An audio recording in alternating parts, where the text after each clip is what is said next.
Okay? So, but okay, the rudder's laying in the sand. Are you saying that there's something connected to the rudder? We haven't seen the rudder. We are not at the rudder. Oh. This is something different. Something different? Yeah. Did you think it was the rudder to start with? Yeah, it started like those pieces. I just thought it was lower than it used to be. Okay. So this is not the rudder. This is a big piece. Okay, so that's a mystery piece that has not been plotted yet. Yeah. Okay.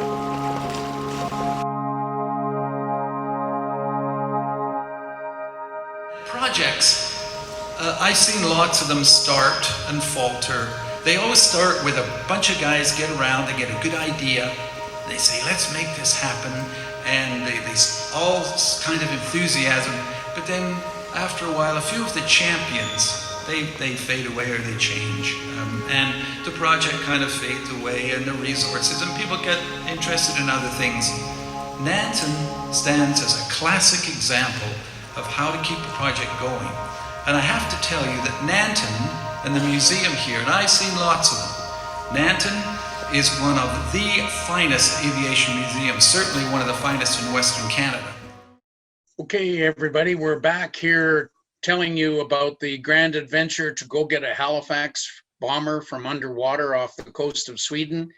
And no matter how much stuff we grab, how many airframe parts and all the goodies we can get to build our Halifax with my main man, Scott Knox here, doing the magic on the aluminium airframe. I'd like to introduce to you now a colleague of mine, a good friend, a main mover, a guy who's had family that was in Bomber Command, and he's really a spark plug for our Bomber Command Museum of Canada, Dan Fox. And Dan.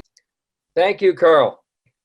And yeah, it's good to be here and visiting with everyone. And yeah, I'm excited to tell everybody about our plans for building a big new hangar to house the Halifax and the Lancaster. And at some point, we're going to have two big 4-engine bombers runnable so that we can show them off and taxi them around on the ball diamonds to the north of the museum. So it's a very exciting project, and we're of course looking for funding for that project. The thing I need to tell the people is we've got the great team, Halifax 57 Rescue. We got Scott Knox is a great team in Ottawa. We got the Danish team and the Swedish team. And you know what? Bomber Command is the ideal place in all of Canada for a home for the two main heavies, the Halifax and the Lancaster. And all I can remember is somebody said this phrase to me, which I thought was beautiful. The team makes the dream. Dan, can I just put up an image of an overhead, the present building and the new building, the massive expansion that they're planning at Bomber Command Museum of Canada?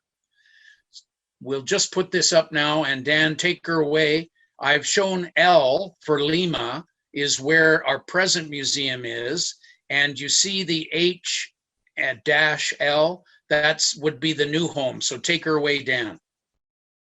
As you see on the screen, the present building, which encompasses approximately 37,000 square feet.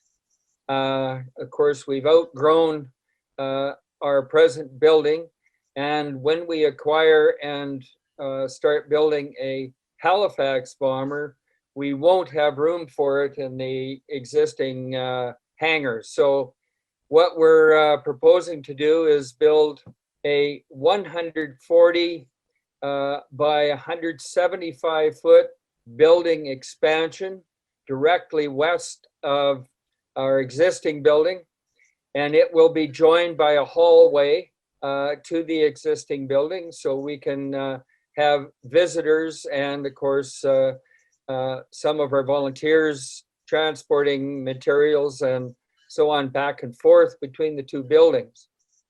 And this new building is going to be a beautiful thing. It's going to have walkways on either side up above, so people can walk along and look down on the Halifax and the Lancaster.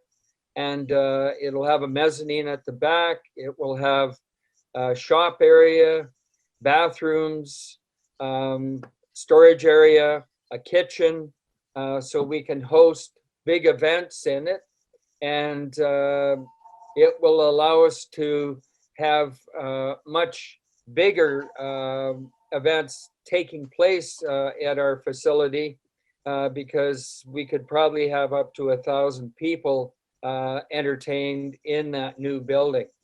And directly to the north, where we will have, on the end of this new hangar, will be a 120-foot open doorway that will allow us to taxi both the Lancaster and eventually the Halifax out onto the ball diamond directly to the north. And then those aircraft will be able to taxi in a big circle and entertain the huge crowds that we foresee happening all around the fenced area that will be directly north of the museum. And the town of Nanton has graciously extended a lease to us as soon as we get building this new expansion building. And they're allowing us to take over that north ball diamond area, which was laid out for us in a lease agreement a few years ago. So that's basically it. We have another look at it, I believe, Carl. We can show the people a interior view of it, and something that will show what we're proposing to do. Sure. And what we'll do, Dan, this animation that you guys had done at considerable expense to show the concept, we're going to show this at the end of our program to sign off. And that's our appeal. But I'll make an appeal right now to all you millionaires and all you heavy rollers out there. If you ever wanted to support something that was this good and was a nerve center of Bomber Command, because we lost 10,000 boys, Canadian boys, in World War II in bombers, you want to support and you want to be the chief benefactor to make this Bomber Command Museum expansion happen. So you can tell I'm not too wound up about it. We've got the cooperation of the town. They've given us the land. Remember this, you guys, I want to remind you of this. When we recovered, Halifax 57 Rescue recovered the Halifax from 740 feet deep in Norway, and we brought it back to Trenton, Ontario to be rebuilt. They were rebuilding it when there was no building for it to go into. And they built a giant, beautiful building as the Halifax progressed. And everybody said that was impossible, but it's not. So what we're doing is we're rebuilding a Halifax. We're getting everything we can. Yes, there you go. I see that big finger there, Scott. It was a friendly finger, okay? And so what I'm saying is the building came with the airplane as it progressed. So this is not far-fetched. This is the team makes the dream. So Dan, I just I thank you for all your years of service to the museum. We've got a great team at the museum, and guess what? They even have perceived that a Halifax is as important as a Lancaster. Sorry, Scott, I got to get that in there. So, but so Scott, do you have any questions for Dan Fox about this dream home for the Lancaster and the Halifax? Maybe for my own benefit, and maybe for the benefit of other folks who don't know the history of Nanton, was there an operational field at Nanton at one time? Why Why are there no runways or taxiways now? No, ironically, Scott, what happened was in the early part of World War II, in 39 and into 40, the feds went all over southern prairies looking for ideal locations for BCATP hangars and fields. And they did approach the town fathers in Nanton to see if they would agree to establish a training base there.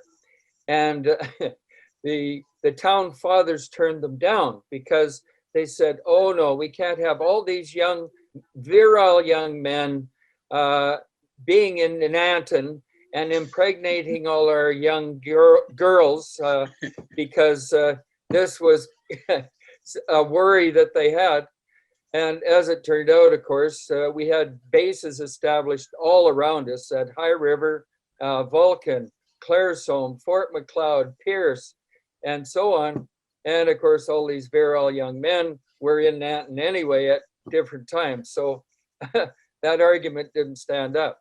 At any rate, we became the site of the Bomber Command Museum of Canada because the three local fellows with vision bought our Lancaster for $513 out of the old Vulcan Air Base back in 1960. And they had the foresight to purchase that aircraft, tow it cross country to Nanton, and set it up in an empty field on the north side of Nanton as a tourist attraction. Oh, And I that's thought how the we got hangar. involved and started. So I thought the hangar was already in situ, but that came later. Okay. No, there was an empty field there when in 1986 when we formed the Nanton Lancaster Society. All we had was an old World War II bomber sitting outside that was getting derelict and pieces blowing off of it and so on. And we started fundraising, and by 1991, we raised enough money to build the original hangar and move the Lancaster inside. The only other question I have is the baseball diamond next door. I presume they're going to give that, or not give, or at least lease that property for your use. There'll be no more public Yes. use of those lands. Okay. Well, actually, we are suggesting to the town that it could become a dog park when we're not Okay. using it. Right. People could run their dogs in there. Sure. As long as they pick up after themselves. And then when we want to taxi our Lanc or Halifax on that property, then of course we'll have to have everybody behind the fences and then they can watch it in safety. Right. So a good compromise, shared usage. That's great. Thank you so much. That's right. Yeah, so Dan, we're getting towards the end of our program now, but we do appreciate you filling in the stories, the background, the future for, we call it Home for the Heavies. And so we have, the museum spared no expense to do this beautiful animation tribute of what we have planned for the future for the Halifax and the Lancaster in Nanton. We want to become the nerve center of Bomber Command in Canada. We'll sign off with you, Dan, and we'll show the beautiful animation, and we'll say to the people, support the Halifax project, support the massive expansion of the museum. It's going to take a lot of money, but we know there are people out there that trust us and want to support us. So thanks again, Dan. Scott, we'll see you later. And folks, stand by. We're going to give you lots of updates as we move forward, and we may see you in Sweden in August. Thanks a lot, you guys. Yeah, you're welcome.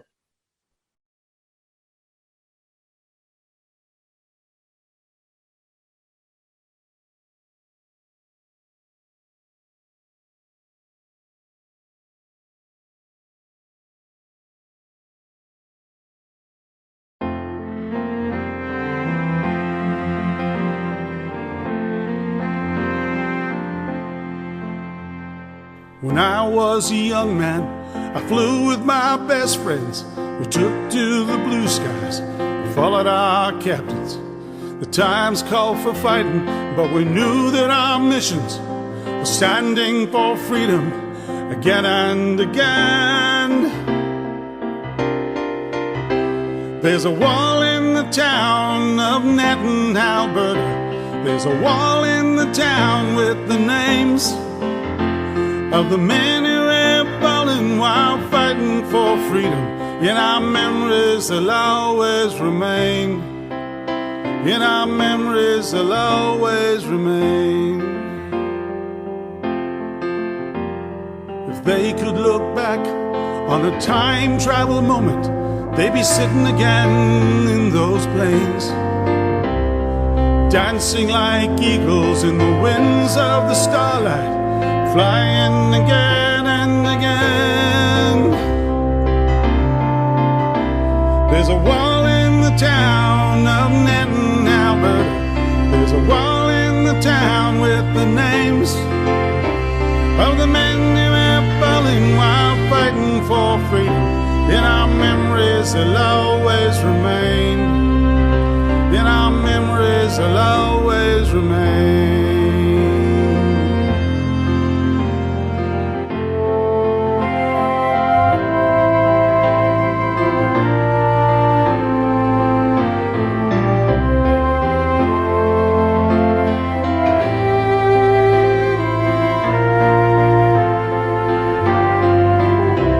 There's a wall in the town of Netton, Alberta. There's a wall in the town with the names of the men who have fallen while fighting for freedom. In our memories they'll always remain. In our memories they'll always remain.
The Bomber Command Museum is dedicated to commemorating Canada's contribution to the air war in Europe during World War II, with the primary goal of honoring those who served and died with Bomber Command. The stories of those Canadian heroes are told through a collection of photographs, artwork, artifacts, displays, videos, and most importantly, World War II aircraft. Currently home to 14 aircraft that served with Bomber Command or the related British Commonwealth Air Training Plan, the museum is in the process of recovering a Halifax bomber off the coast of Sweden, where she crashed in 1943. When that aircraft with the taxiable Lancaster bomber are moved to their new home, an adjoining 25,000 square foot hangar, we will be able to properly display those iconic testaments to the fight for freedom. Father John Lardy, wartime chaplain of 419 and 428 Bomber Squadrons, immortalized our bomber boys with this great tribute to their sacrifice for our freedom.